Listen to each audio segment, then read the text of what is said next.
Somos tan poquitos, ya están abandonando el parque. Mañana hay examen de SAT, así que tal vez está. Eso puede ser una explicación.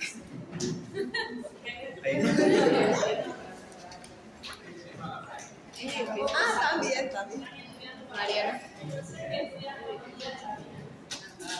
Estudiar para ser bueno, no para la belleza.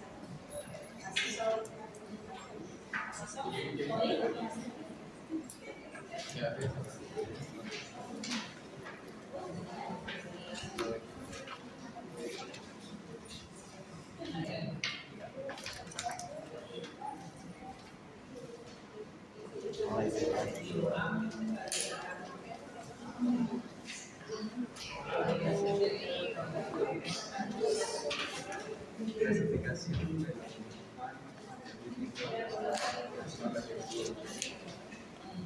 La vez está todo lleno de poder.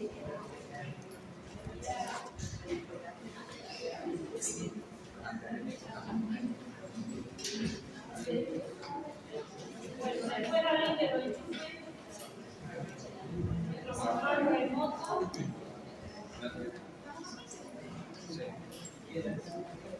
Diego va a hacer de control remoto.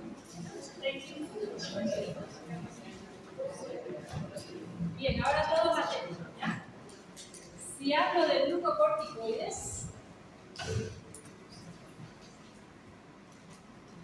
¿en qué vamos a pensar? En los fármacos que tienen mayor poder antiinflamatorio. Eso es lo primero que se viene a mi cabeza. Profesora, ¿alguien le gana? Nadie le gana a los glucocorticoides. ¿Quién sabe por qué? Porque es el más potente. Porque va a inhibir cascada de inflamación desde el inicio. ¿Cómo inicia una cascada de la inflamación? Por una lesión en la membrana fosfolípica. Diego, ¿te puedo seguir molestando? Ya, vamos a dar toda la introducción, que es lo que quiero que quede en el cerebrito, y después ya vamos a verlo. Thank you. Son dos. Era para ver si hacías un ejercicio. Thank you. Ahora sí. Ya. Si yo voy a hablar de una cascada de la inflamación, ¿dónde se va a iniciar? Con polípidos de membrana. ¿Quién puede agredirme con polípidos de membrana? A ver, vayan diciéndome cosas. Una lesión física, química, biológica. Una lesión de tipo física, química, biológica. A ver, una física, ¿quién me da un ejemplo? Una agresión física que me puede disparar inflamación. ¿Ah? Un traumatismo, un golpe, una quemazón, una cortadura. ¿Y el cirujano cuando va a operar va a inflamar? ¿Okay? Y un estímulo, no sé qué dice ahí, pero debe ser biológico. ¿Una bacteria? ¿Virus? Ya, generalmente la toxina de las bacterias. Un estreptococos, por ejemplo, su toxina. ¿Ya? Por eso es que todo paciente que está en un shock séptico, ¿por qué se va a caracterizar el shock séptico? Por una inflamación severa, y en esa inflamación ya hay rubor, calor y edema. ¿Por qué? Porque aumenta la permeabilidad de la membrana y sale líquido. Fíjense ustedes que en el shock séptico es controversial el uso de los glucocorticoides. ¿Por qué? La inflamación es severa, va a entrar en un SIRS, un síndrome inflamatorio complejo. una parte ya del shock séptico. Entonces, ¿qué le puedo dar? Un antiinflamatorio el más potente, ¿estamos de acuerdo? Pero si ya yo tengo un aumento de la permeabilidad y ya yo tengo un sistema inmune depletado, es la pelea a veces. En terapia intensiva viene un terapista, pone corticoide, viene el otro y lo quita, viene el uno, los dos tienen razón. Habrá que ir evaluando hasta dónde me va a ayudar, ¿ya? O sea que esta agresión es la que va a iniciar cascada de la coagulación. Cuando yo estar inflamada y no ver por fuera nada que esté agrediendo, ¿sí? Ya, por ejemplo, en una hipertensión, en una diabetes, tengo una inflamación ahí intrínseca, que no la vemos, silenciosa. Ya es un proceso inflamatorio silencioso crónico. Ese conceptito me gusta. Proceso, porque nadie lo mira. Inflamatorio silencioso crónico. Lo anotan y después me van a buscar qué es un proceso inflamatorio silencioso crónico y qué patologías van a estar asociadas. Denme ejemplo, ¿qué patología ustedes creen que me hace un proceso inflamatorio silencioso crónico? Artritis. Pero eso termina en itis. Artrosis. Todas las itis sí. O sea, no está mal respuesta. Pero las que yo no creo que son itis. Neoplasia. ¿Ah? Neoplasia. Las neoplasias tienen lo suyo, es otro cuento. Hipertensión. ¿Cómo, doctora? Si lo que está... Ok, hay un proceso inflamatorio en el endotelio. Y no lo veo y solo le medimos su hipertensión. Profesora, pero dígame algo más, ¿cómo yo lo puedo medir? ¿Quién sabe cómo puedo medir inflamación endotelial?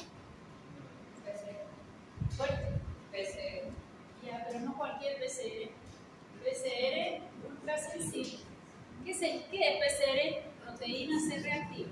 Si yo no pongo el ultrasensible, lo voy a pedir siempre que creo que hay un proceso inflamatorio agudo. Por ejemplo, ahora otra vez COVID, otra vez estamos pidiendo al paciente hemograma para ver hasta dónde están esos leucocitos, si bajaron mucho o no, o cómo va yendo el proceso. PCR para ver hasta qué grado más o menos de inflamación. Cuando pidan un PCR siempre lo piden cuantitativo. Son laboratorios que te informan una cruz, 2 cruces, 3 cruces. ¿Qué te dicen? ¿Hasta cuántas cruces es lo normal? Sería la pregunta, ¿no? Porque te puedes poner 8 cruces como una. Cuantitativo. Hay laboratorios que 6 es el parámetro de referencia. Mayor de 6 hay inflamación y ya vos puedes cuantificar. Pero el PCR ultrasensible es específico en endotelio. Paciente hipertenso, inflamado el endotelio, sí. Profesora, ¿pero por qué? Estilos de vida, falta de ejercicio físico. ¿Por qué él se hizo hipertenso? Hagamos de cuenta que no hay daño renal, no es una hipertensión secundaria a nada. Simplemente por hábito. El paciente tiene su sobrepeso y lo único que dice, mire, mi glucosa está bonita, no le hemos pedido insulina todavía, pero solo tiene hipertensión y quieren que le medique hipertensión, le vamos a buscar un losartán, un diurético, con beta-bloqueante según su perfil. Hasta ahí estamos de acuerdo. Más nadie ve esto. Y esto es lo que va a hacer el deterioro del paciente.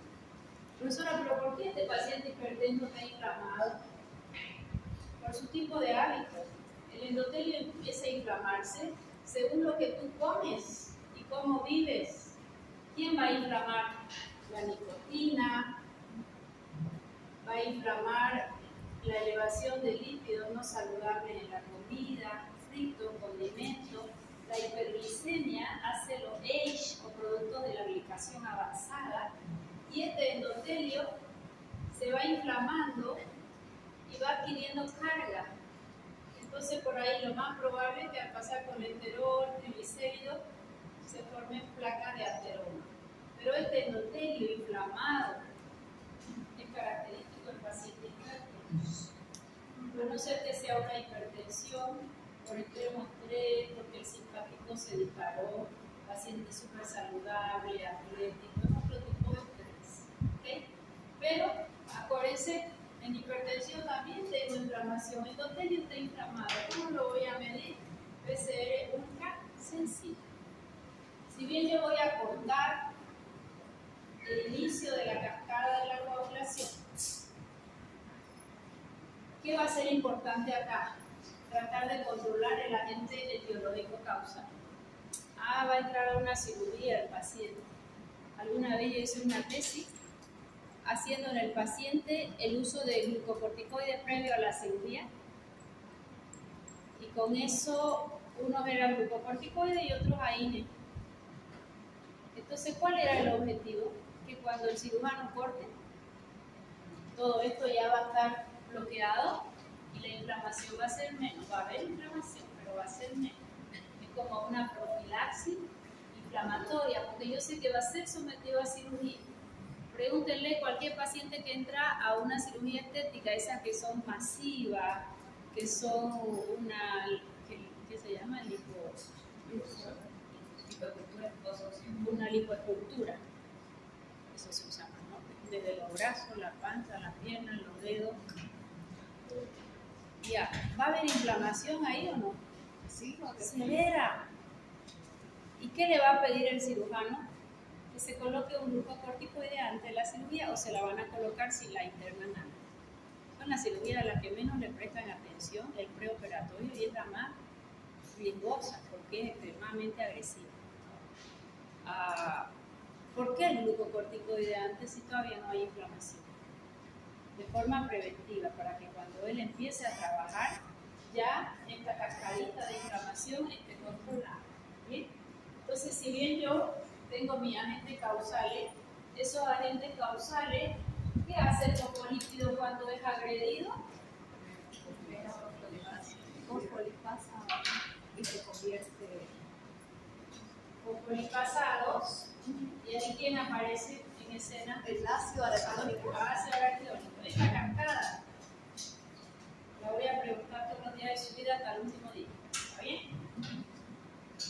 Y el ácido araquidónico va a dar lugar a que las vías importantes de la inflamación. A una que le vamos a llamar la vía principal, que la vamos a ver con todos sus detalles, ciclooxigenasa. Ya vamos a estudiar que ciclooxigenasa hay una, hay dos, hoy en día se habla de una tercera. Y la ciclooxigenasa ya, no lo escriban, se las voy a mostrar láminas más bonitas. Quiero que solo lo metan en su cabeza, para que sepan que cuando usan un corticoide, ¿qué estamos haciendo? Prostaglandina, mediadores de dolor, inflamación y temperatura. Tromboxano. ¿Qué hace el tromboxano? Protombina A, trombina cascada de la coagulación, y el tromboxano es el que va a terminar en coagulación. Entonces, una cascada de la inflamación puede tomar la vía de la prostaglandina, sí, y que va a haber dolor, inflamación, rubor, edema. Pero también puede tomar la vía del tromboxano, trombos, coágulos. ¿Y cómo ustedes se darían cuenta si esta vía de la inflamación siguió la vía del tromboxano? Le hacemos al paciente un dedímetro.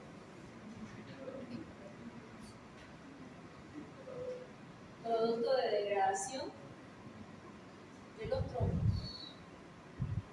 A ver, ahora vamos a ir atando cabos. Prohibido imprimir, solo me atiende. Yo acá les estoy diciendo que la vía de la inflamación inflama, responsable de prostaglandina. ¿Tiene fiebre el paciente? Prostaglandina. Tiene inflamación, dolor, rubor, edema, prostaglandina. Pero muchas veces empieza todo este tema de la coagulación por un proceso inflamatorio.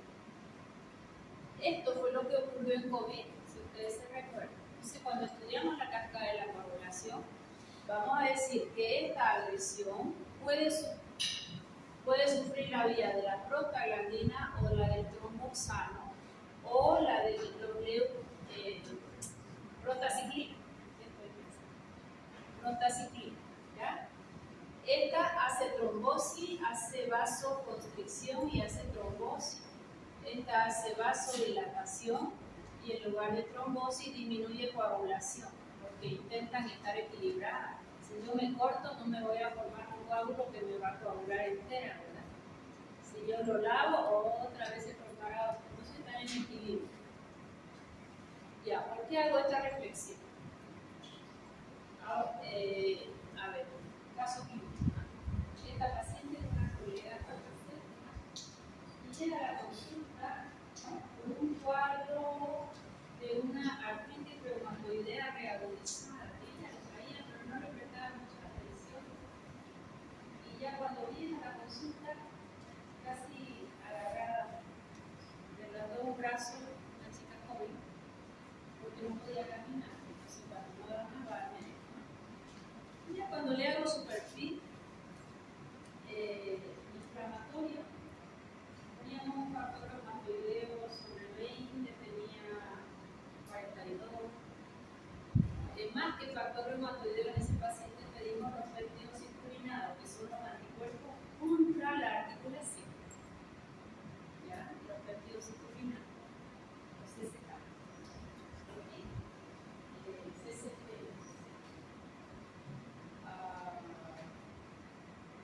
¿Qué me llamó la atención?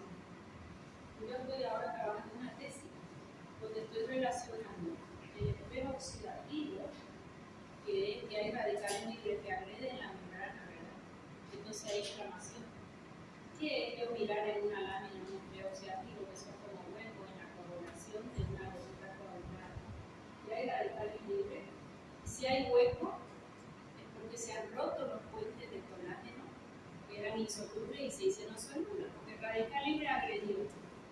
Entonces estamos haciendo la relación entre este estrés oxidativo y su valor de D-dímero, porque el D-dímero es el producto de la coagulación. Lo que yo estoy intentando ver en la lámina de estrés oxidativo son los huecos en la coagulación. ¿Okay? Entonces, le pincho el dedo. Un estrés oxidativo de morirse, ¿no? Uno ve una placa coagulada que es todo naranjadito con unos hilitos negros que es el colágeno insoluble. Cuando hay estrés oxidativo ve una mancha blanca y entre ellas se unía mucho estrés oxidativo. O sea que el proceso inflamatorio de ella estaba. Entonces le pido el D-dímero. El D-dímero a mí me lo testan sobre 500, esta vez generalmente es 0,5, pero para que yo pueda comparar mejor lo hemos hecho sobre 500. Sobre 500 ya tenía 6.000.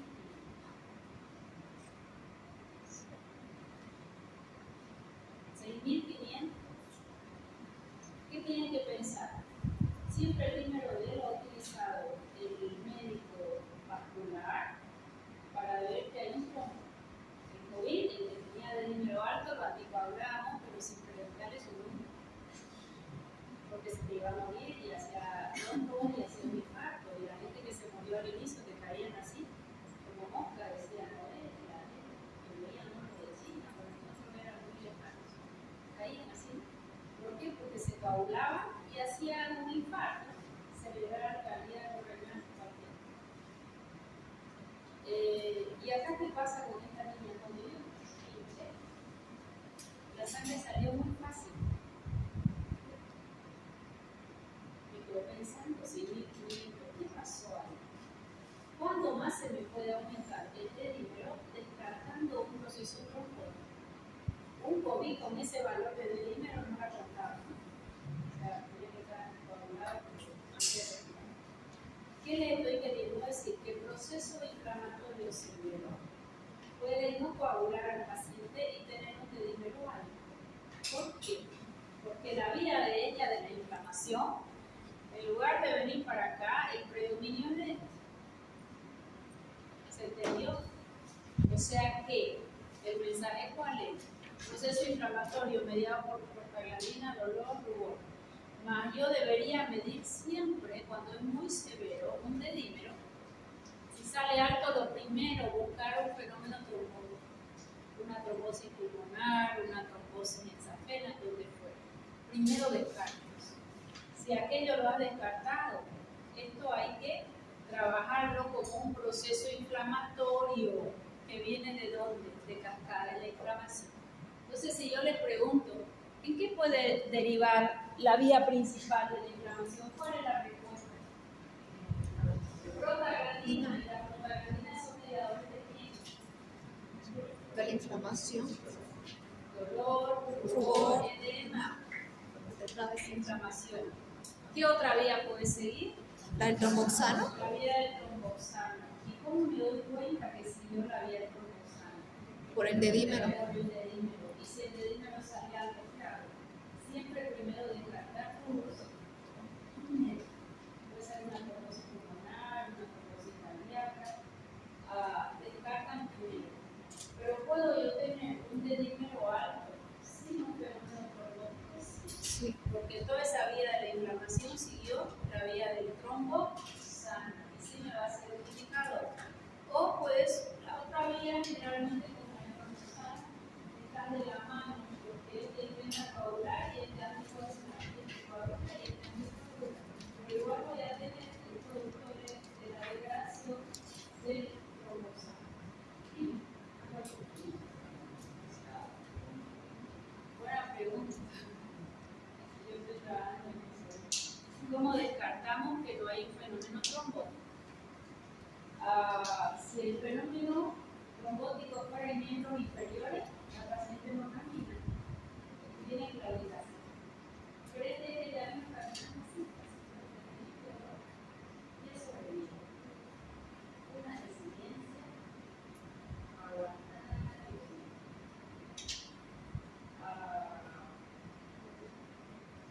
Si es en corazón, hay que hacer generalmente aquí no había que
información por el concursante. ¿Quedó mejor? Bueno, y acá está la vía de las 5, 12, 15 hipoxigenasa. Ya la vamos a ver conmigo.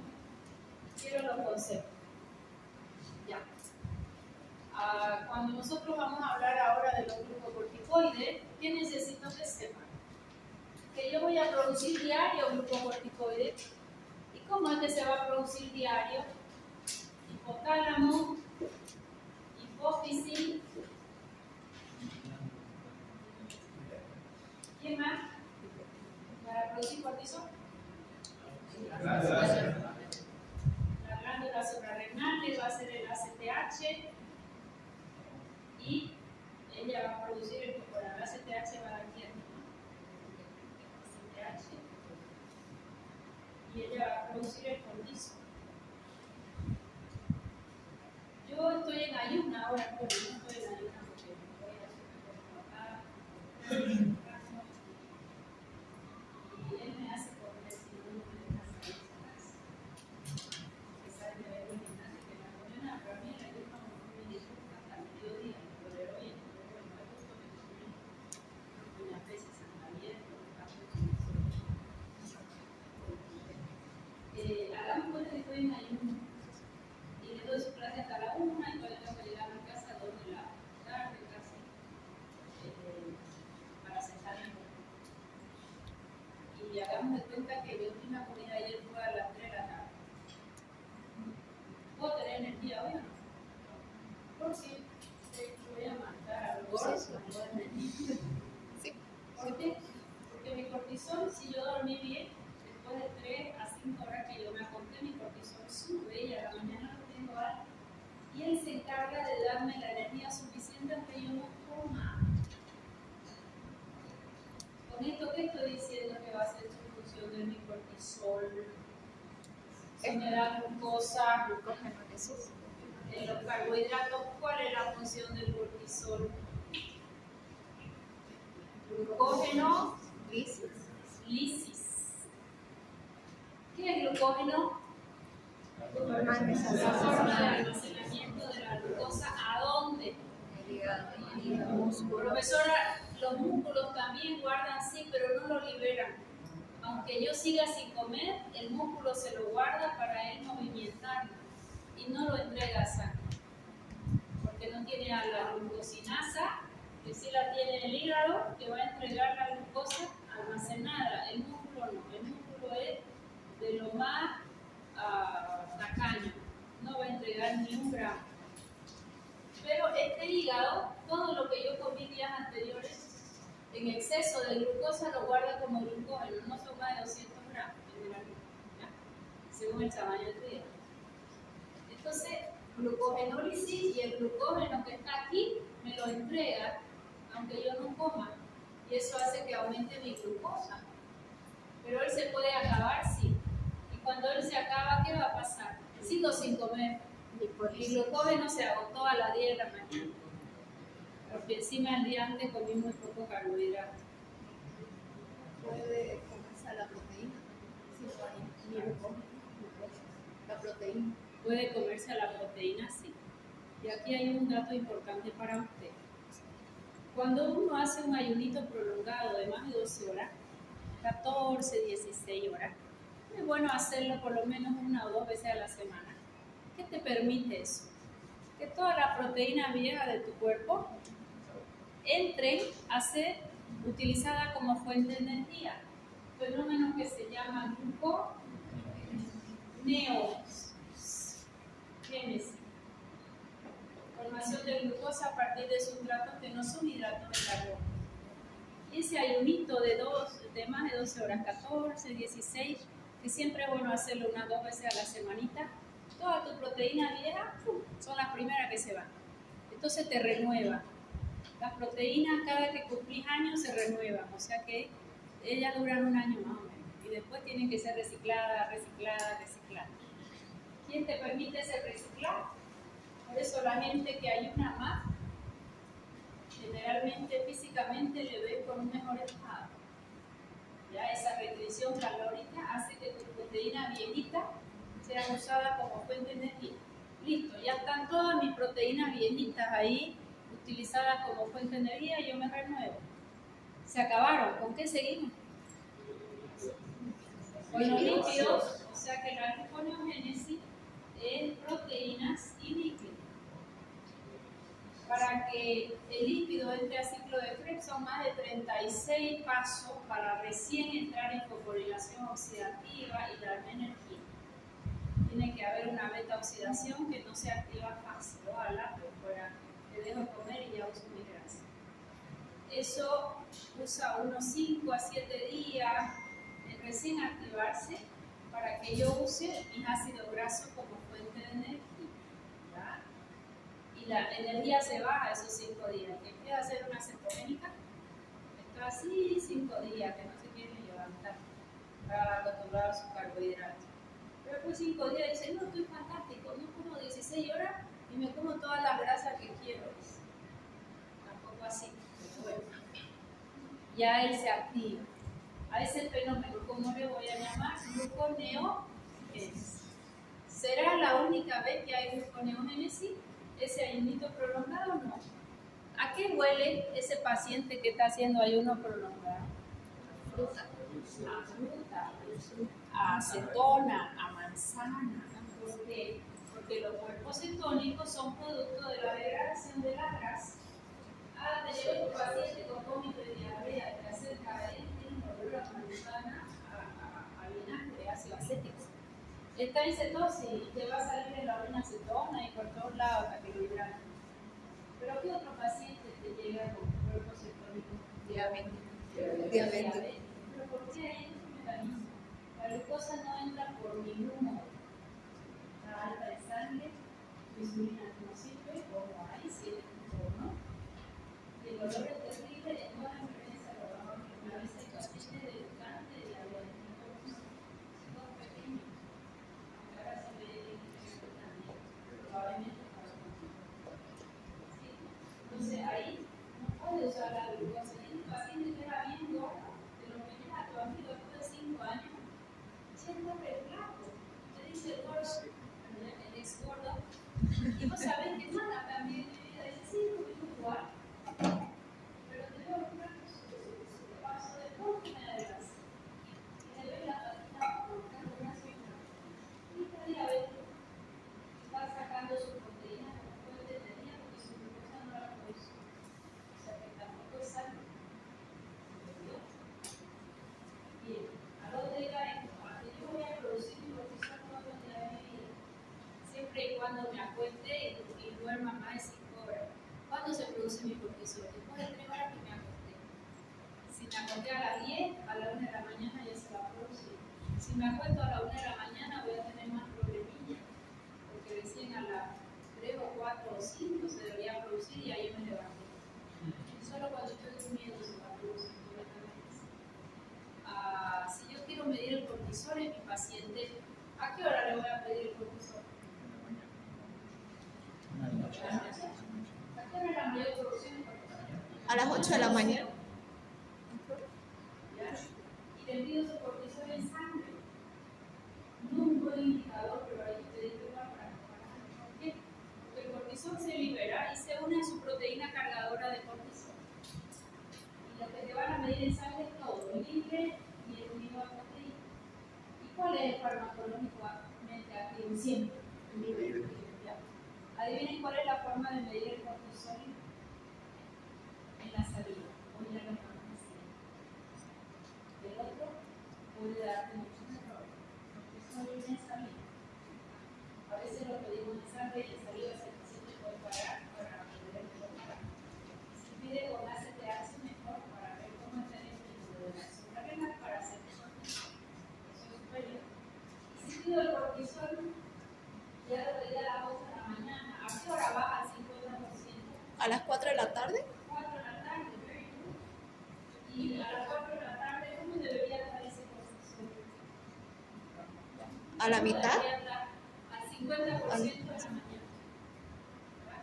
Ese es un buen funcionamiento. ¿Qué le estoy queriendo decir? Que el cortisol me dio mi energía a la mañana, aunque yo no coma, tengo energía, tengo glucosa, va todo bien.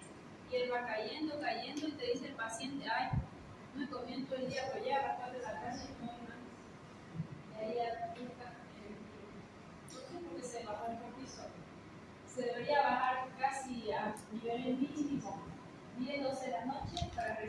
ver su pico si el paciente se acuesta.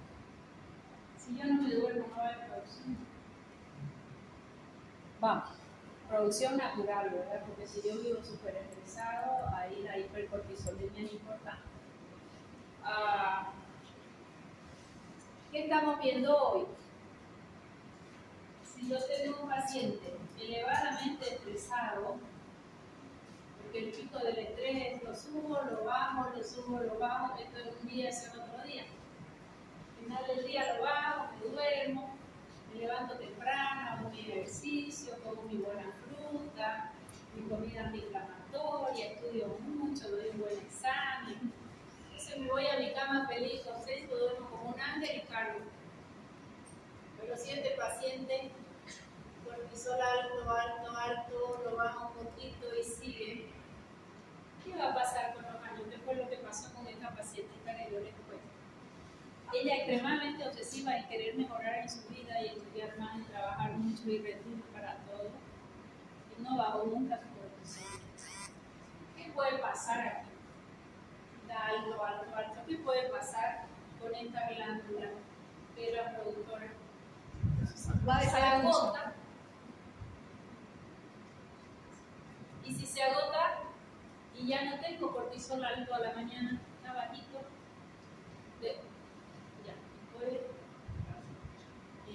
¿qué va a pasar con la energía del paciente? No va a tener. El paciente se levanta cansado, siempre pregúntale cómo es su energía desde que se despierta hasta la noche. O 3 veces a la semana me levanto cansado. 5 veces a la semana, todos los días me levanto cansado, doctora. ¿Sabe qué? Soy tan responsable que me levanto. Usted no sabe lo que es para mí levantarme. Ayer atendí a un paciente así. Un estrés hermoso. Hemos parado desde la pandemia. Y si vos le mides su cortisol bajito y la ACTH altísima. ¿Por qué? Porque como es de trabajo le dicen, por favor, ayúdame y hace más. Pero este se agotó. Antes le llamábamos surmenage. Hoy le llamamos síndrome de fatiga crónica. La molecular le puso el nombre y se lo usa ya en la convencional. Anoten y van a buscar síndrome de fatiga crónica. Esas son las patologías que van a tener ustedes. Porque vivimos en un... Y este paciente no tengo energía, dice, y va al médico y sale con su magnesio, su vitamina B, duerma un poco, tómese unas vacaciones. Lo vamos a mandar de vacaciones a la China, iba a decir. No a la China, a Cancún, a Punta Cana. Que sea una vacación y dice, ay doctora, me dijeron que me voy de vacación, me voy de vacación. Dormí, dice, toda la vacación y no tenía ganas ni de salir de mi casa. Porque no es que te necesitaba vacación. ¿Qué necesita? Reactivar su glándula suprarrenal. Cuando es muy severo, incluso damos glucocorticoide ahí. Pero ¿qué es lo más importante? Dar su materia prima para que él lo fabrique. Y ahí hacemos un poquito su modulación. ¿En quién más sucedió esto? Eso lo tenemos muchísimo. El paciente hizo COVID. Casi muere. Estuvo internado, intubado, le pusieron corticoides hasta por la duda. Porque la exageración que tuvo con los corticoides, por la desesperación era grande. Eso te salvaba, no un antibiótico, se salvó el corticoide. Hicieron una pulsoterapia terrorista. Pero lo salvaron. Pero ahí está el paciente que te dice ni 2 pasos. Voy a dar, ¿qué pasó? Le dieron tanto cortisol que él bloqueó a la ACTH y hace una hipofunción, no por mucho trabajo y estrés, sino por exceso de glucocorticoide. Ya, entonces, ¿qué me interesa que sepan ustedes? Que vamos a usar glucocorticoides y son fantásticos, sí, maravillosos los glucocorticoides, porque es lo más antiinflamatorio que hay. Deben saber que nosotros los producimos naturalmente, 8 de la mañana pico máximo, 4 de la tarde, y determina mi día, mi cortisol, determina mi glucosa, determina mi energía, se debe bajar de forma paulatina hasta el final del día. Pero también puedo tener un bloqueo acá. Entonces, toda vez que cortisol 8 de la mañana, cortisol 4 de la tarde. En sangre y de preferencia en saliva. ¿Ya? De preferencia en saliva. Profesora, nadie me preguntó por qué en saliva. Porque el cortisol es un cortisol libre el que van a detectar en saliva, no unido a proteína plasmática, porque por la saliva no sale unido a proteínas, en sangre sí. ¿Ya? Bien, entonces esto lo tienen que saber y tienen que saber interpretar qué pasa con la ACTH y el cortisol, si está alto o si está bajo, para yo saber qué hacer. ¿Ya? ¿En quién lo vemos esto? Síndrome de fatiga crónica, o cuando hemos usado dosis muy altas de corticoides, que a veces se utiliza para salvar una vida y hemos hecho un feedback negativo. ¿Se entendió? Sí. Bien. Entonces, sabiendo un poquito, Mercedes está más cerca que yo, sabiendo un poquito esa fisiología, ¿cómo reactivamos la glándula?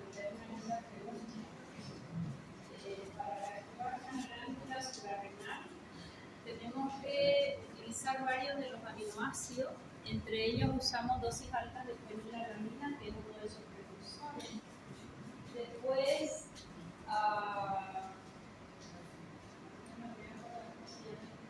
hay un fitofármaco que bloquea su biotransformación hepática del cortisol. Entonces, el poquito que va formando el paciente no se biotransforma tan rápido. Ahorita voy a poner uno, que llamamos el cortisol natural. Listo. Tengo la punta de la lengua ya. ¿Quién más va a reactivar el cortisol? Tenemos que hacerle su fórmula con zinc. El paciente tiene que tener sola proteína porque se va a formar de aminoácido. Y este fitofármaco, que yo no voy a acordar seguramente hasta el final del día, así reactivo. Pero si está muy bajo, tengo que usar un corticoide. Y acá viene la segunda parte del tema. Los corticoides van a tener dos efectos. Uno le vamos a llamar glucocorticoideo y el otro mineralocorticoideo. ¿Qué significa glucocorticoideo? Todo este efecto que hemos visto. Antiinflamatorio, antiinflamatorio,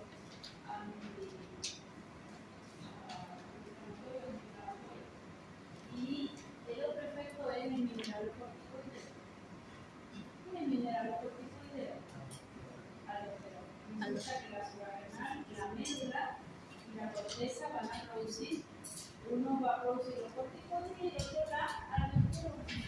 Los corticoides, lamentablemente, todos tienen un piquito de aldosterona. Por eso es que retienen sodio, retienen agua y suben la presión. Entonces, a ellos lo vamos a clasificar, que es la clasificación que más me gusta. ¿Qué porcentaje tengo de efecto glucocorticoideo y de efecto mineralocorticoideo? Y mi cortisol natural se llama hidrocortisol. Entonces, si tu paciente está con muy bajo cortisol, y si bien vamos a ayudarle a reactivar, a veces yo tengo lo que hicimos en los pacientes con COVID, darle el corticoide. ¿Cuál le voy a dar? El de producción natural, la hidrocortisol, porque es el que nosotros producimos, que tiene 50-50 efecto glucocorticoide y efecto mineralocorticoide, y es el que me determina mi presión arterial. ¿Okay? Pero si yo tengo un síndrome nefrótico, tengo que dar dosis alta, o una artritis reumatoidea, un lúpulo eritematoso, todo autoinmune, y tengo que hacer hasta funcionoterapia porque puede para frenar la formación de autoanticuerpos, ¿qué me conviene más dar? ¿Un efecto glucocorticoide antiinflamatorio o que sea más mineralocorticoide?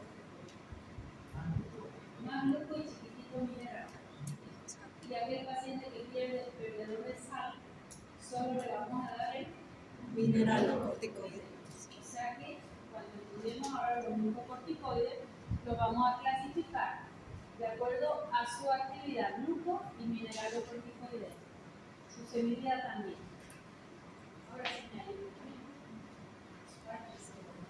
Doctora, una consulta. ¿Y si tenemos el caso opuesto de una persona que es muy estresada tiene su cortisol elevado, pero aún no tiene falla de la glándula suprarrenal, ¿cómo podríamos bajar el cortisol con algún fármaco que no sea nomás relajación?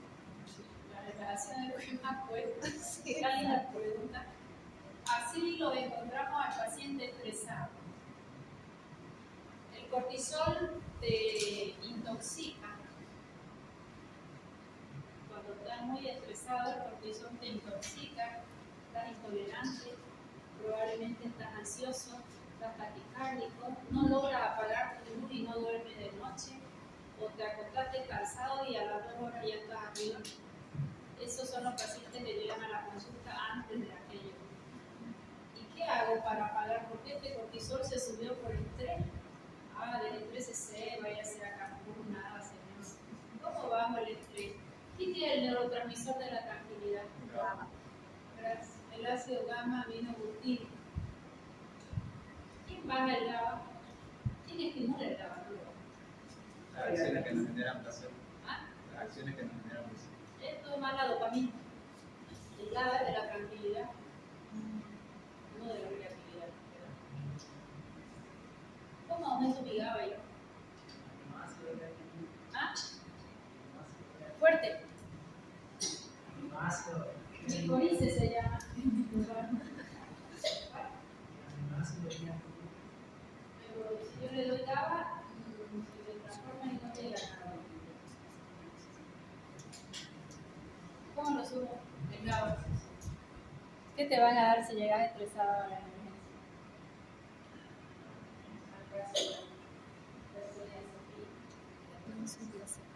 Llega ese paciente estresado, no duerme, está taquicárdico, ansioso, después de la ansiedad, tiene crisis de pánico, por esta crisis de pánico va a investigar cualquier paciente joven y más pequeña y más grande, ¿no? Y eso es mágico. Le pones 2 gotitas debajo de la lengua y ese paciente queda hermoso, porque las benzodiazepinas son valores de GABA. Y me gusta y me acostumbro y después no lo suelto. Solo lo usamos de rescate para mí en un síndrome de pánico. Ya se queda paralizado el paciente, a veces ha habido hasta accidentes automovilísticos porque se quedó sin poder reaccionar el paciente. Ese pánico es terrorífico. A ese paciente sí debe tener su gotita en el bolsillo hasta que estuvo mejor. Pero, ¿y cómo lo bajo el GABA? Toda actividad de relajación. Si el hacer ejercicio de caminar te relaja, te va a subir tu GABA. Si escuchar una música suave, ok, pero claro, si estás estresado no va a ser ni Juan ni Pedro. Entonces, ¿qué te da tu mamá cuando estás muy estresado? ¿Valeriana? Valeriana, té de tilo, que se llama pasiflora, tilo. Busquen a ver qué tiene armonil día, armonil noche, qué tiene un Ridán, que te dicen esto está libre, no te vas a acostumbrar, tranquilo, búsquenle la composición. Valeriana, pasiflora, tilo, ashwagandha. Ashwagandha es el ginseng indiano, que te sube el GABA, una belleza. Te va relajando esos niveles de cortisol alto. Esta es una paciente muy fitness y no podía bajar 3 kilos, pero haciendo todo. Y le medimos su cortisol en la nube, el cortisol. Solo le bloqueamos y el cortisol te da glucosa. Y si yo tengo glucosa en sangre, voy a usar mi ácido graso como fuente de energía, aunque yo haga ayuno, ni hoy, ni mañana, ni pasado. Porque eso te intoxica y no te deja ni bajar de peso. ¿Ya? Entonces, acá ashwagandha es fantástica, revisen las bolitas. Entonces empezás a trabajar con tu paciente aumentándole su GABA. Le voy a dar GABA, porque el comercio lo trae. Es un aminoácido, el ácido gamma aminobutírico. Yo lo tomo, se deshace en el estómago y no llegó GABA. ¿Ya? En cambio, esto sí. Para mí lo ideal. Emergencia para bajar GABA, benzodiazepina. El alprazolam se lleva al músculo, hace falta, acción más rápida que un alprazolam, pero de más cortito tiempo. El alprazolam de más larguito plazo. ¿Quedó mejor? Sí, sí. Doctora, el último era ashwagandha. Ashwagandha, ginseng indiano. Revísenlo porque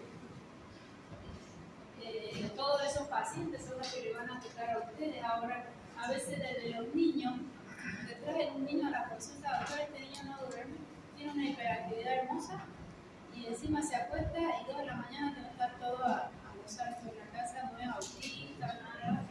Generalmente tienen déficit de atención. ¿Y qué es lo último que se sabe del déficit de atención?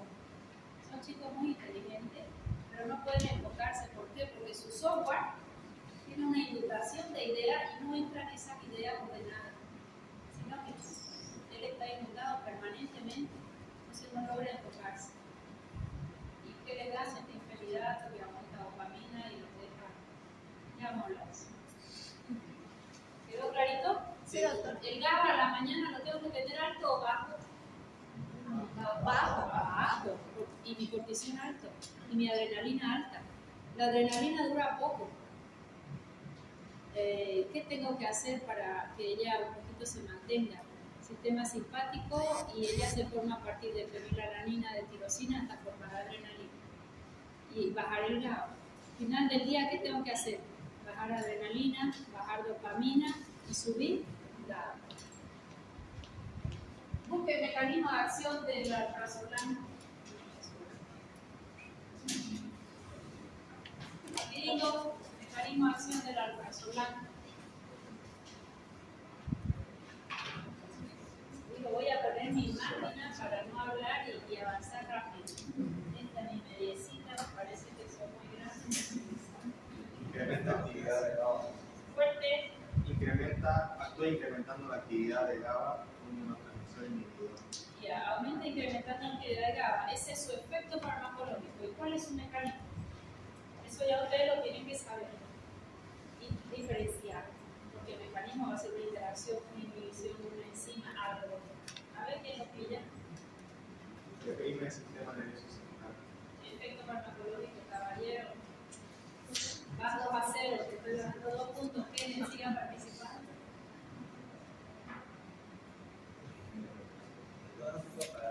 Fuerte. No se puede inhibir esto. Está muy grande, ¿no? Ah, el aire, dice vos. Sí. Sí, con razón yo me vengo. Lo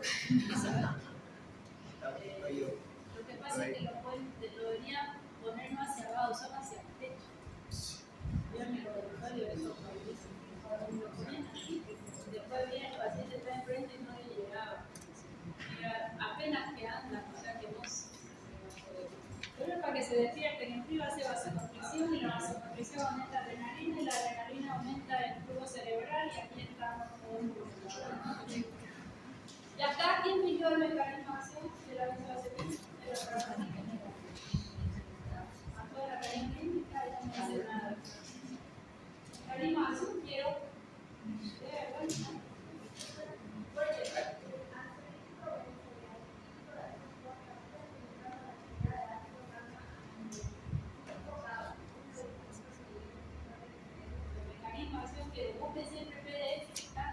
Los mecanismos de acción de alprazolam es una componente molecular del receptor GABA y facilita que este sea notado.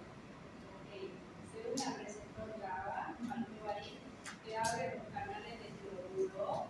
Entra el cloruro a mi célula y el cloruro es positivo o negativo. Hiperpolariza la célula en la que yo me duermo. Y sus efectos son 5 de la benzoacetina. Si lo he dicho desde el principio. Según la dosis, ansiolítico, sedante, hipnótico, antidepresivante, relajante, relajante. Sí. A ver. Las benzodiazepinas se fijan de manera específica a un sitio específico localizado en el complejo molecular del receptor GABA.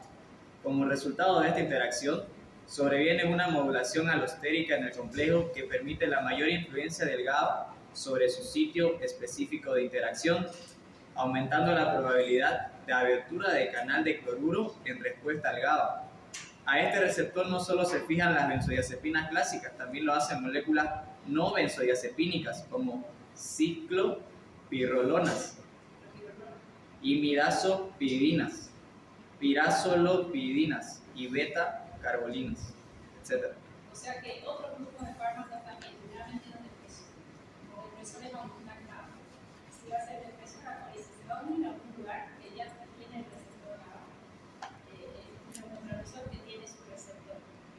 abre canales de cloruro. Y entra cloruro. Si entra mucho cloruro, más efecto, más efecto. Por eso BTT ansiolítico. Dice el paciente que tiene su síndrome de pánico. Una gotita, doctora, debajo de mi lengua y midiendo en 2 a 20 casa. Es terrible el síndrome de pánico. Y aparece todo, no es que nació con eso. Yo tenía una paciente que ya se casó, y ella, preciosa. ¿Vieron cuando la naturaleza fue en el colegio botánico? Una muñeca sin maquillaje, preciosa y un cuerpo envidiable. Ella estudiaba diseño de moda. No podía cruzar la calle, no era capaz de dar un paso. Eso es síndrome de pánico. Y su hermanita tenía como 12 años, ella ya empezando en la universidad de diseño, 19 años, y una habilidad para hacer las costuras y los diseños innata. O sea que ella se ponía en su casa y hacía una cosa, y el problema era cuando tocaba ir a la universidad. No podía dar un paso. Le hubiera puesto cemento, pero si la llevaba la hermanita, solo la agarraba, la tu brazo ahí y ya podía dar un paso. Entonces ella vivía de la mano de la hermana, de peor, siempre la chantajeaba para tener cosas a favor de los compañeros, era sus cerquis. Y la agarraba y con ella caminaba y podía ir para el lado muy disciplinada. Y después, cuando yo la recibía solo almuerzo, carrito, y me dice, yo pongo mi boca mágica y puedo, y no llegó ella a conducir. No fue capaz de aprender. Y fuimos controlando bastante, con todas sustancias naturales. Siempre tiene en su bolsillo su almorazolán en gota de rescate, porque ella se va dando cuenta cuando empieza la crisis, ¿no? Que es una estimulación simpática nada. Como también he tenido otros pacientes con síndrome de pánico, 40 y pocos años, un ingeniero petrolero de lujo, que las empresas petroleras se lo llevaban a alta mar 3 semanas, lo mandaban una, detenían lo que él quería, porque es un cargo el hombre, y la plata que ustedes quieren, muy trabajador. Y llega, y va conduciendo su auto, y se queda paralizado, no podía apretar el freno ni hacer nada. Algo le ayudó en su mente y logró tirarse a un lado, en el tercer anillo. Se quedó paralizado, no podía ni agarrar su teléfono a llamar, primera vez que le pasaba.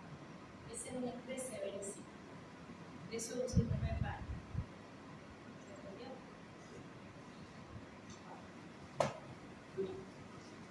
Esta niña se casó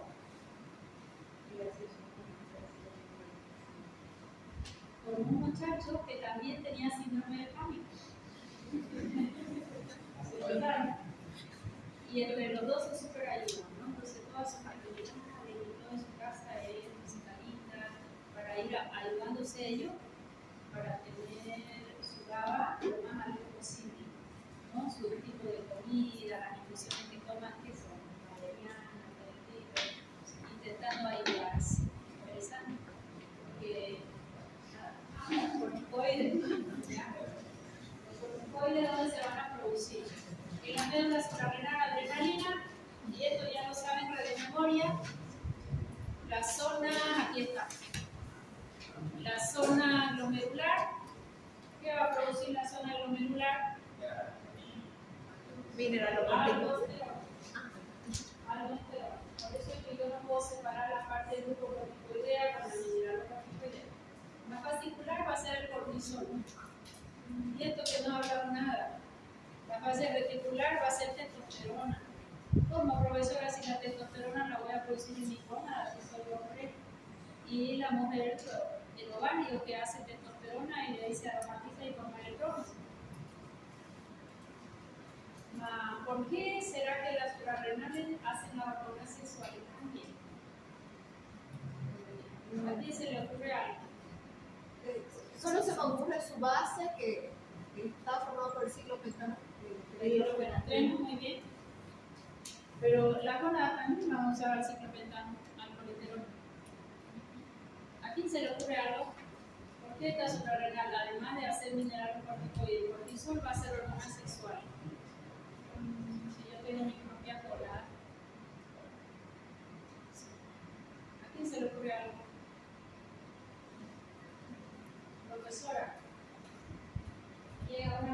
causa una menopausia y las hormonas caen. Y hay una disminución notable, pero nunca es a cero. La sexualidad se mantiene hasta el último día de tu vida. ¿Por qué? Porque las suprarrenales van a dar la hormona necesaria para mantener la sexualidad de ese paciente o de ese individuo. Sigamos pensando. 50 años. ¿Será que un paciente de 50 años ya no va a tener relaciones, ya no va a tener testosterona, no va a tener estrógeno? Hoy en día hay menopausia precoz en mujeres 40 años, 35 años. Eso lo tenemos. Más su vida sexual sigue siendo activa. ¿Por qué? Porque las suprarrenales van a ser responsables de producir hormonas cuando ovario y testículo ya involucionan. Sigamos pensando. Materia prima, digo Mercedes, para formar las hormonas mineras. El colesterol bueno, el acetato de colesterol, ciclometanoperidina. Aldosterona, cortisol y testosterona nacen del ciclopentano. Por aquí hay una gráfica bonita. ¿Ya? Y de ahí está. Esto ya se acabó otra vez. Ya. Ese colesterol es un buen colesterol. No es que si yo soy hipercolesterolemia voy a tener hipertestosterona o hiper nada. El colesterol bueno. Acetato de colesterol. Prenenolona y va a seguir una vía para formar androstenediona y corticosterona. Cortisol, testosterona y aquí me va a formar progesterona en mujeres y en hombres también y termina en aldosterona. Aldosterona retiene líquido, cortisol me da la energía y la hormona sexual. ¿De dónde vienen todas? Ya. Tu paciente su GABA no lo bajó nunca. Su estrés es hermoso. Trabaja, estudia, hace de todo y no lo bajó. Ese colesterol, ¿para dónde se va a ir? ¿Para testosterona, para cortisol o para aldosterona? Cortisol. Se lleva todo. ¿Y qué va a pasar con esta pobre? No va a haber materia prima para. No va a haber materia prima para formar testosterona. ¿Ok? ¿Queda clarísimo? Ya, ese paciente joven, ¿cuál es su consulta? Estrés. No dice, estoy estresado. Doctora, no funciona. Amo a mi mujer y me va a divorciar porque cree que tengo otra. Y yo solo quiero llegar a casa, leer el periódico, que nadie me moleste. Y si puedo me duermo. ¿Sabes qué? Me duermo. Pero me duermo una hora profunda y después estoy a las 2 de la mañana con los ojos así y a las 6 me voy a trabajar y ya no dormí. ¿Por qué? Porque está inundado de cortisol. Y esto me da papura. Esto ocurre en suprarrenal. ¿Se entendió? Sí. Bien, entonces recordar nada más que los glucocorticoides voy a producir cortisol o hidrocortisol, son sinónimos. Mineralocorticoides, la aldosterona y la isocistosterona. Y finalmente las gonadales, el DEA es el padre del todo. Hidroepiandrosterona. Se fregó. Y de ahí nos va a salir una testosterona. Eso de memoria. De memoria cuando quieran modular bien a su paciente. Colesterol, prenenolona es la base, y de ahí de la prenenolona para salir la demás. Ciclopentano, ¿cuál es el ciclopentano? ¿Derecha o izquierda? Izquierda, ¿Derecha? ciclopentano, pentano 5 carbonos. El de la derecha son 1, 2, 3, 4, 5 carbonitos. Los demás todos tienen 5. Ese es el ciclopentano, y ya hemos visto recién imputar, hipófisis, corteza suprarrenal. ¿Tiene su ritmo circadiano? Sí. Si yo estoy más estresado, ¿tengo más cortisol o menos cortisol? Más cortisol. Si yo voy a hacer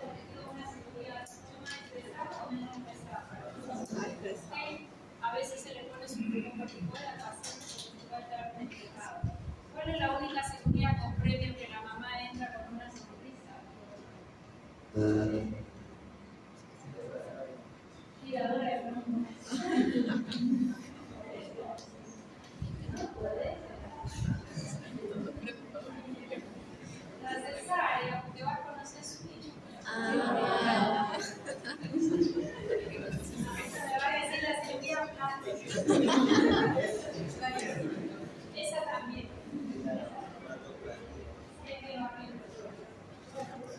¿Tiene feedback negativo? Sí, gran problema.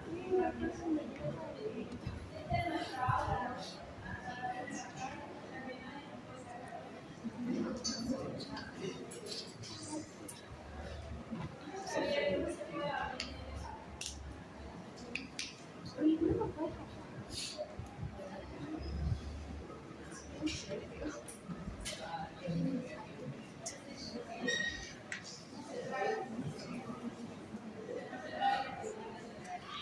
¿A qué hora aumenta el cortisol? Después de 3 a 5 horas que recibe la vida que me duele.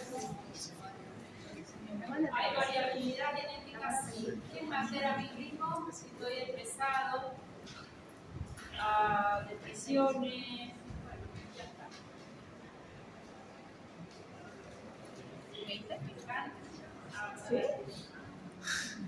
¿Cuántos secretos de cortisol por día? Eso es importante para que después podamos hacer una distribución adrenal en una hipofunción de 14 a 20 miligramos. Es lo normal y lo ideal. Máxima 8 de la mañana, 8 de la tarde 50% y hasta las 12 de la noche ya debería bajar completamente para empezar a subir de vuelta. Ese es el ritmo. Arriba tienen la ACTH. Más ACTH, más cortisol. Más ACTH, más cortisol. Ahora aquí vamos a entrar un poquito al mecanismo de acción. El mecanismo de acción es indirecto. Como profesora, si usted dijo que inhibe a la fosfolipasa 2, no inhibe a la fosfolipasa 2. Este es el glucocorticoide liposoluble. Va a atravesar la doble membrana lipídica. Esta es la doble membrana lipídica, membrana celular. Como es el liposoluble, pasa. Cuando llega al citoplasma, se une a un carrier, a un conductor.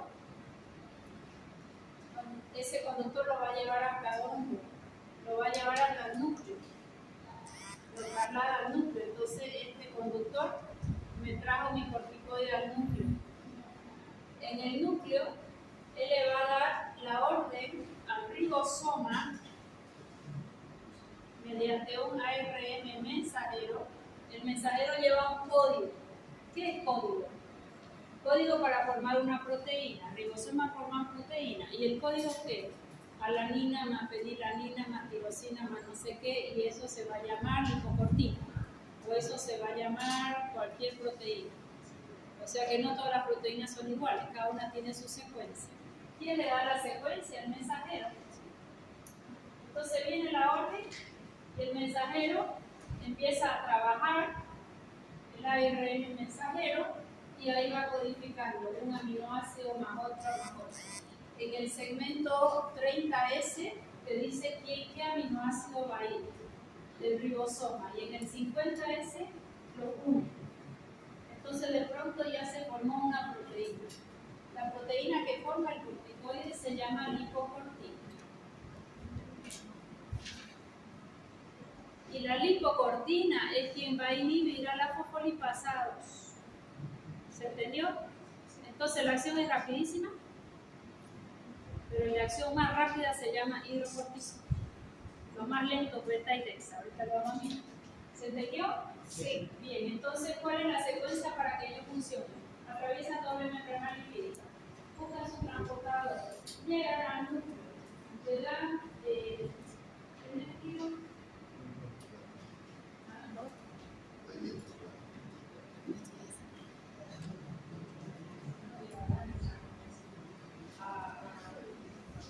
llega al núcleo, en el núcleo le da la orden al ribosoma para que haga una proteína. ¿Cómo se llama la proteína?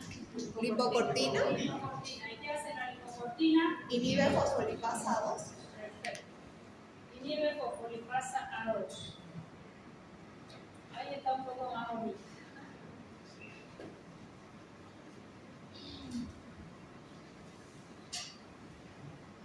Esto está buenísimo. No vamos a hablar de eso. ¿No?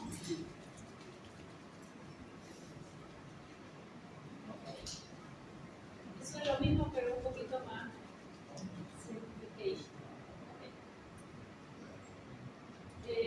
Lipocortina inhibe fosfolipasa 2. Yo bloqueo acá. ¿Qué voy a esperar? Que disminuya el ácido araquidónico. El ácido araquidónico va a ser el primer ácido madre de la cascada de la inflamación. Cascada de la inflamación tengo la vía principal y la vía alterna. Esta es la más sencillita. Después vamos a ver en la INE una más complicada.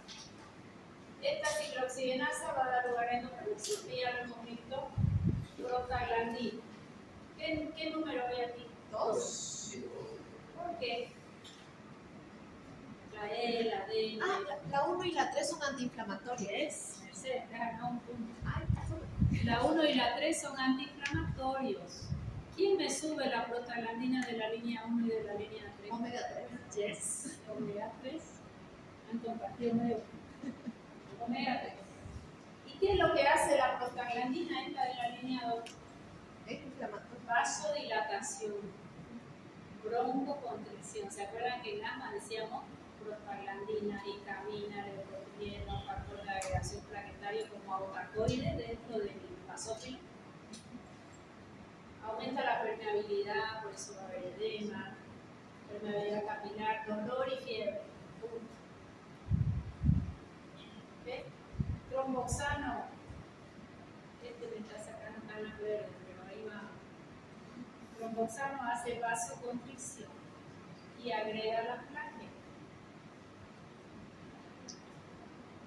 Mientras que la prostaciclina vasodilatan lo que este hacía vasoconstricción. Esto es para tener un equilibrio. Antiagregante plaquetario, que me pone en equilibrio. ¿Okay? La misma cascada. Y aquí aprovecho del siguiente tema que vamos a avanzar, que son los AINE. ¿Cuál es el mecanismo de acción de los AINE? Bloquea ciclooxigenasa. Bloquea ciclooxigenasa. Bloqueo la vía principal de la inflamación, ¿cierto? Y si yo la bloqueo acá, ¿para dónde se va este ácido araquidónico? A la vía externa. ¿Y qué tenía en la vía alterna? Leucotrieno. Leucotrienos, principalmente de la línea 4. Y los leucotrienos de la línea 4, ¿qué hacen? Vasoconstricción. Broncodilatación. Vasoconstricción y aumentan la permeabilidad capilar. Edematizan al bronco. Uno de los autacoides de la bronquial. Levante la mano. ¿Quién se acuerda? ¿Qué fármaco le bloqueaba su receptor SIG a los leucotrienos? Arriba la mano. Montelukast, Safilukast. Muy bien. Arroyo. Broncoconstricción. Vasoconstricción y aumento de permeabilidad. Todo lo que inflama. Pero ya en vía respiratoria. Bien. Ya tenemos el mecanismo de acción y el efecto farmacológico lo vemos ahora. ¿Está quedando clarísimo? Sí. Y ya vamos a entrar a los efectos adversos y ahí vamos a pensar 100 veces si lo usamos o no.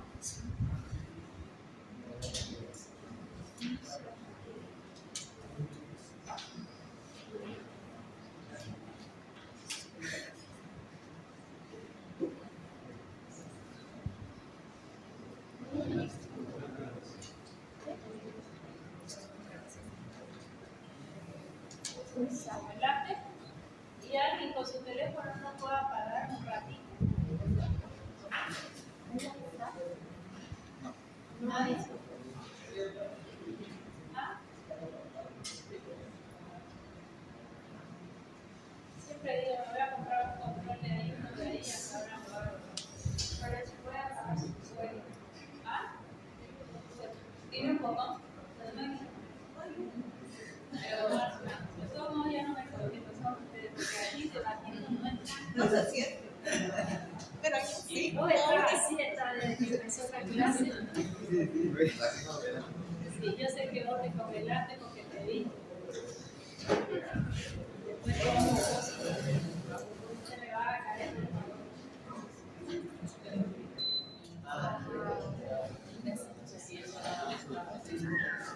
Así sucedió cuando voy a pasar curso. Me pongo un saco y me sale afuera y me vamos, que esto no se acaba. Silencio. Vamos a ver los efectos farmacológicos. Yo les pregunto, ¿cuáles son los efectos farmacológicos de los glucócorticos? Primero, señala la florina que le gana antiinflamatorio. ¿Por qué? Porque inhibe la vía de la inflamación desde el inicio. Principal y arterial. No negociable. Segundo efecto farmacológico, el inmunosupresor. ¿Qué es el inmunosupresor?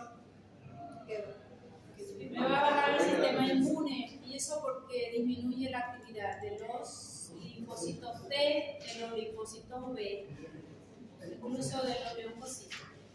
¿Y para qué me sirve? Sería inmunitaria y en trasplante. Para enfermedades autoinmunes, pacientes trasplantados.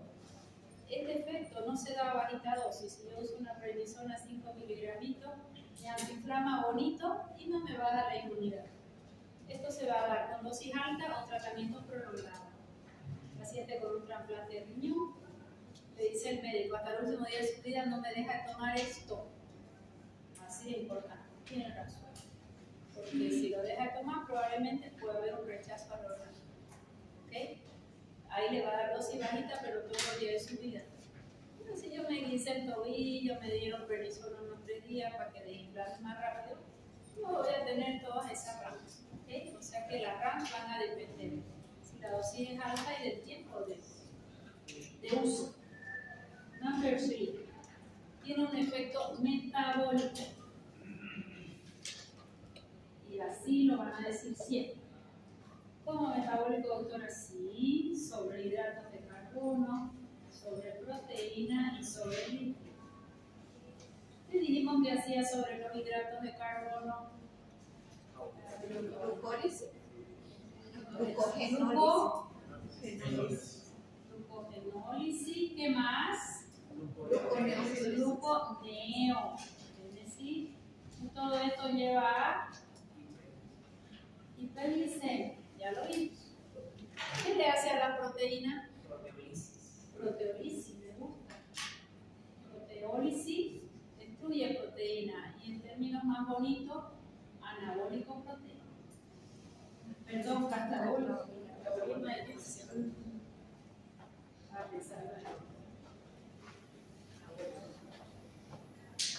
proteólisis, más bonito suena que aumenta el catabolismo de las proteínas, catabolismo de destrucción, y disminuye el anabolismo.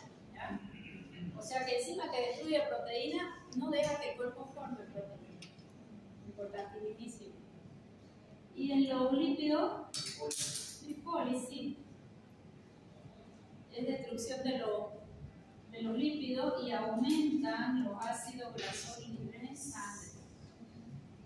Y todo esto, ¿para qué? Para formar carbohidratos. O sea que si yo espíritu chocarrero,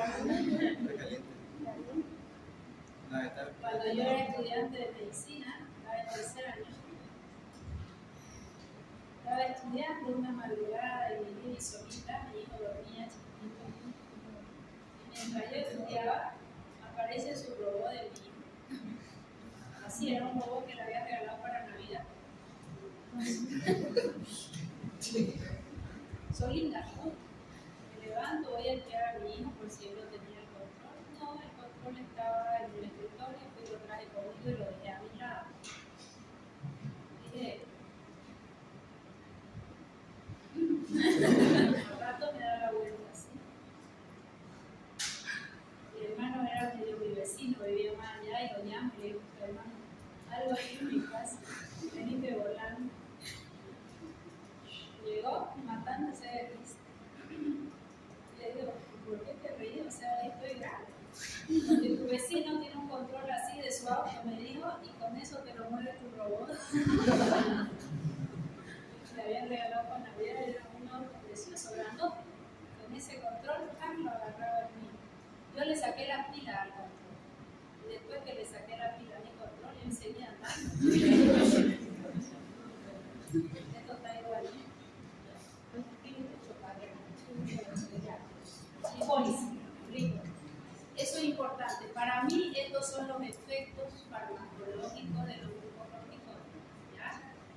hay muchos otros efectos, sí, que los vamos a ir viendo, que para mí son raros.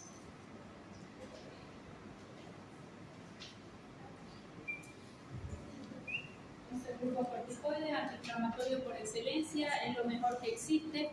Hoy día no está tan frío, creo que ahora es calefacción caliente.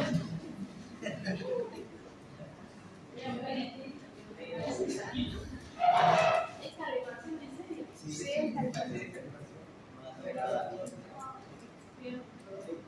Ya. Aquí está, pero no tan bonito como yo se lo digo. Parte del efecto general. Entonces, toda vez que llaman el efecto farmacológico, tenemos un efecto bruto y uno mineral. ¿Está bien? Inmunosupresor antiinflamatorio por excelencia, pero interviene en el metabolismo de hidratos de carbono. Ya hemos dicho lo que hacen, eso ya está. Eso ya está. Cuando decimos que hacen lipólisis, en el uso crónico o dosis muy alta, ¿qué es lo que vamos a lograr?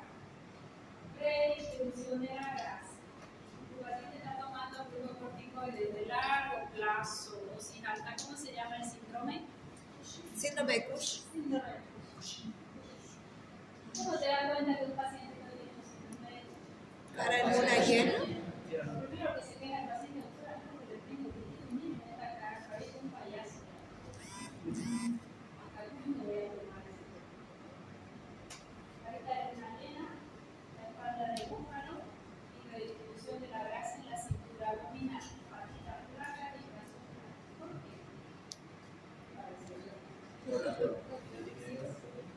Por el efecto catabólico. Catabolismo proteína y ya. Ahora, otro efecto adverso. En realidad los corticoides actúan a varios niveles que repercuten en tejido óseo. ¿Por qué?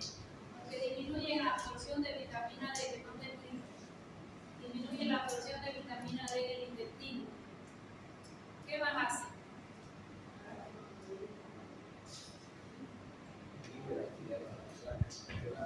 Ya. Dos cosas importantes. El tejido óseo tiene una actividad osteoblástica, que es formación del tejido óseo, y osteoclástica, que es destrucción. Todos tienen que ir adecuadamente en equilibrio.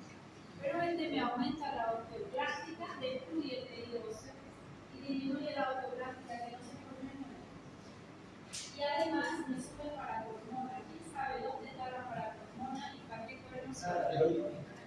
Está pegadita a la paratiroides, pero no forma parte de la tiroides. ¿Ves? ¿Y para qué cuerno sirve la paratormona? ¡Ah! Eso está ya. Ahora me toman atención con atención. ¿Ah? Hagan de cuenta que tienen su paciente hipertenso. Seguramente tiene su colesterol triglicérido. ¿Quién va a hacer una plaquita? Gracias a quién? Al calcio. ¿Ven? Que ya nuestra comida tiene alto calcio. Le da corticoides, disminuye la absorción de vitamina D y aumenta la paratormona. Si la paratormona aumenta, él va a sacar calcio de donde sea. ¿Quién es el favorito? Huesos y dientes, estos son unos dientes. Huesos y dientes. Entonces, toda vez que ustedes quieran saber, sin hacer una densitometría, cómo está la calcificación de tu paciente, cómo se va moviendo su metabolismo, pídele una paratormona. La medimos. La paratormona va de 10, generalmente a 50, 40 y algo, no importa. Y si la paratormona está aquí en 48, está en rango, felicidades. ¿Qué te está diciendo? Se está robando el calcio de tu hueso. Esto yo lo trabajo mucho en pacientes que son mujeres que han hecho úlcera de mama y que se les deja con anastrozol o con letrozol o con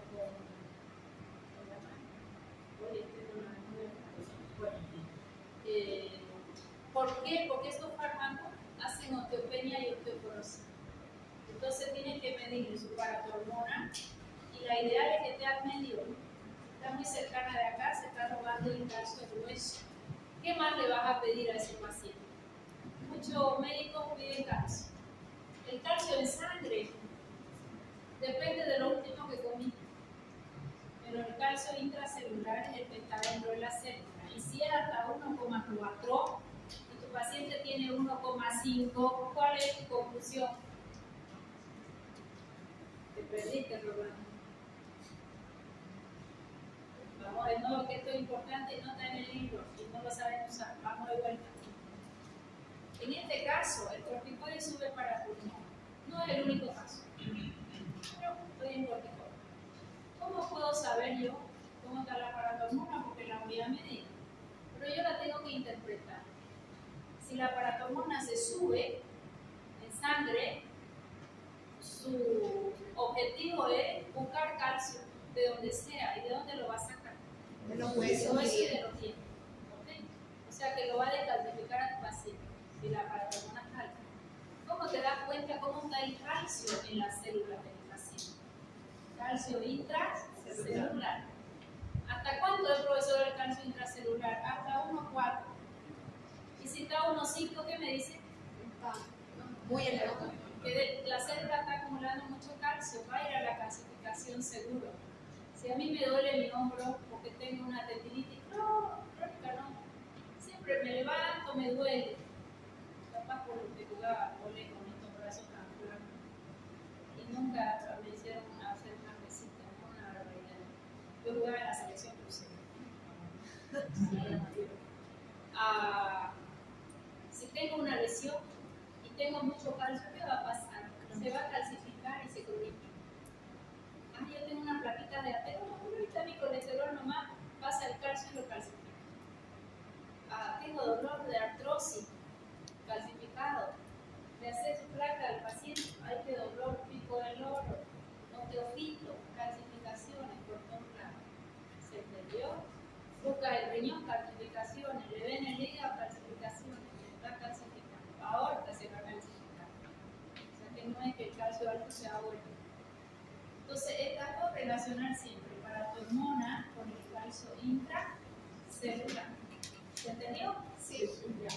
Entonces, fíjense que si bien acá decimos aumenta paratormona, inhibe la acción osteoclástica, aumenta la osteoclástica, ustedes tienen que saber cómo hacer seguimiento de este paciente. ¿Qué le voy a pedir? Paratormona, calcio intracelular. Y si sale algo, ¿qué hago?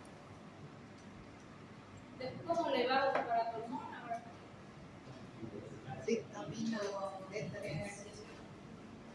El ejercicio nos ayuda, pero ¿cómo la vamos? Es complicado. Tengo que ver los mecanismos que me aumenten el calcio al hueso. Lo único que mete el calcio al hueso aquí en Roma se llama ejercicio físico y no solo caminata, de mayor intensidad. Número 2, vitamina K2, para que el ácido glutámico pase a carboxiglutámico y pueda meter el calcio. K2. Y la vitamina D3 activada. Aunque yo tome vitamina D, el riñón es quien la activa, solcito de ayuda. ¿Okay?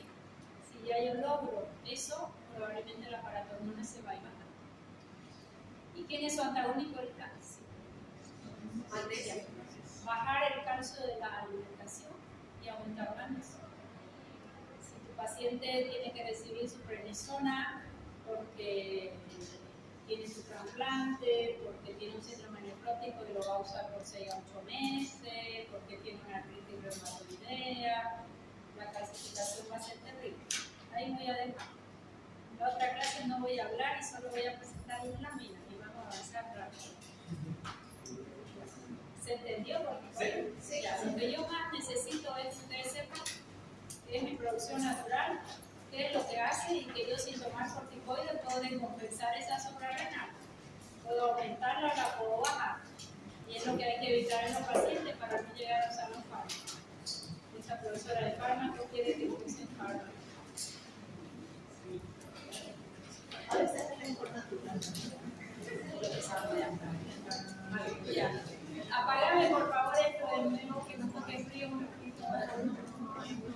Con razón tiene examen, con razón nadie le dice nada.